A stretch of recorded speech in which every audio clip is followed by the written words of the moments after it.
Hello and welcome to Special Prep Playbook Summer Edition. I'm Jim Rapier. Joining me today is prep sports writer Jerit Roser, who will be breaking down some of the big stories coming out of the recent LHSAA Summer meetings. How's it going, Jerit? You ready to get started? Yeah, absolutely. All right. Jerit, there were numerous storylines coming out of the meeting, so let's touch on the first one. That's something that is nicknamed freshman free agency. What's that all about? Yeah, that was one of the things that I think a lot of eyes were on going into this week's meetings. And basically what that boils down to, I guess, is there was some legislation that had been kicked about Baton Rouge that there was talk of with this House Bill 457. What it would have done had that come into effect is freshmen who had last year in 8th grade attended a school that did not have 9th through 12th grades would be eligible for varsity and sub-varsity athletics in schools outside of their attendance zones. And there was a lot of talk about that, obviously, because of the rules that would have affected were put into place in the first place because of select and non-select issues. And then obviously anytime legislature gets involved and there's some pressure put on, it's going to be a big story for the LHSAA. And what ended up happening was sort of a compromise to allow sub-varsity level eligibility but not varsity level eligibility. The executive committee looked at that some Monday and opted to do so Tuesday morning. And so that's kind of where it is. As you mentioned. And this was a bill proposed by Representative Kirk Talbot, is that correct? Correct. Represents portion of Jefferson Parish. He's from River Ridge, and so obviously relevant. There's Representative Talbot there. Relevant to folks all over the state, but particularly in New Orleans with it pertaining to coming from a representative from this area. Very good. All right, Jerit, what's the status of game officials and the pay conflict? That's, I think, the big story that comes out of the executive committee meeting this week. You go in, and anytime there's a talk of legislature or select non-select, it's going to get a lot of attention, and that kind of went smoothly with that freshman free agency bill.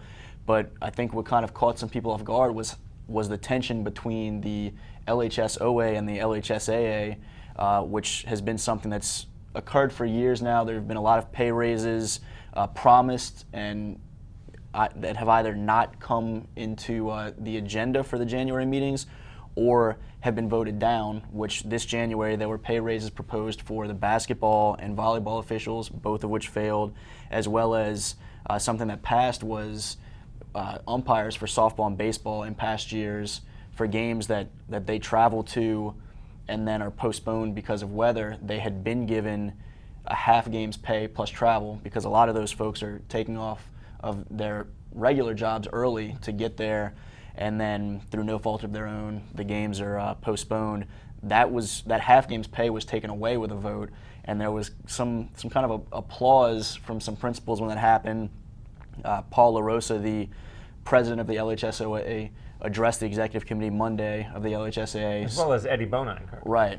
Eddie Bonine kind of is there overseeing a lot of those executive committee meetings, all those executive committee meetings.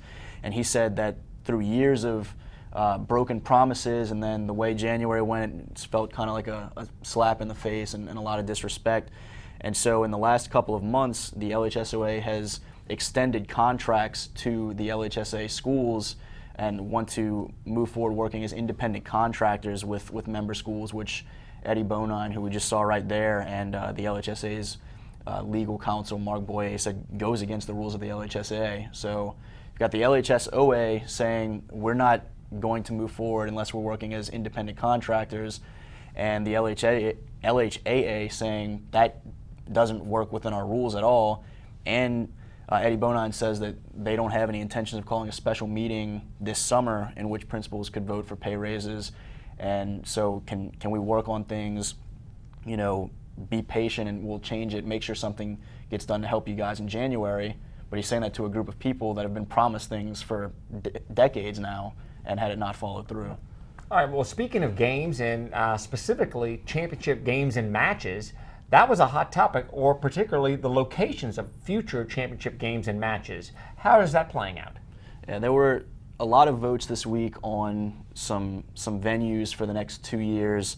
for a variety of state championship events. The two, I guess, that garnered a lot of attention were the girls' basketball state championships will move back to Hammond for the first time since, I want to say, 2011, if I'm doing my math correctly. And then, obviously, wrestling was as contentious of a situation as any.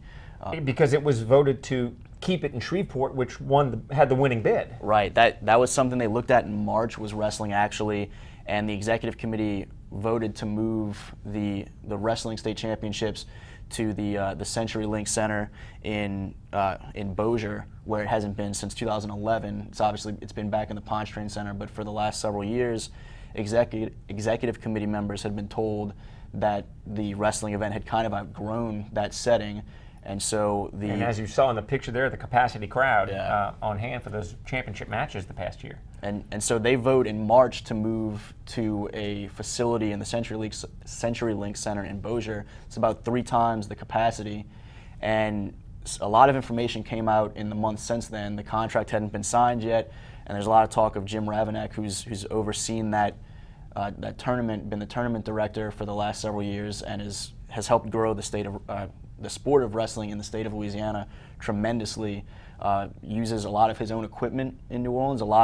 He has a team of volunteers, mostly centered from Southeast Louisiana, and so suddenly a lot of concerns rose when he said, he's kind of on the tail end of his time running things, and he didn't want to make that trip and didn't think it was really viable, I guess, to ship all of his stuff up there, have all of his people take off and head up there to help run the tournament.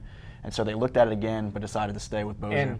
And one of the bigger issues, in addition to the travel, not just for someone like him, but most of the wrestling, most of the powerhouse programs, where it seems to be most popular, is located near the I-10 corridor or below the I-10 corridor. Is that correct? Yeah, probably 80 to 90% of the state's wrestling schools are in South Louisiana, Lafayette, Baton Rouge, and New Orleans.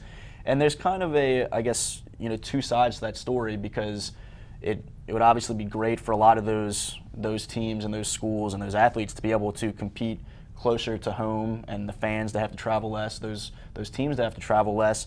But at the same time, folks in the Shreveport area say that when that event was held in North Louisiana in 2011, they saw a notable growth in the Shreveport area of the sport, and they're hoping that having the event there and getting some eyes on an event of that magnitude in that sport might help to grow it further in North Louisiana. Wow. Thanks as usual, Jerit, for the wonderful amount of information and input about what's going on at the summer meetings at the LHSAA. Absolutely. Glad to do it. And don't forget, you can follow all of Jerit's work as well as all of our writers at highschoolsports.NOLA.com. Speaking of which, you have a chat tomorrow coming up, correct? Yeah, actually, a lot of these topics I think are things that folks would like to talk about. So maybe about 11 o'clock tomorrow morning, we'll do a little chat on some of the issues. Yeah, well, get online, all you fans out there, and shut up the man who knows everything coming out of those meetings.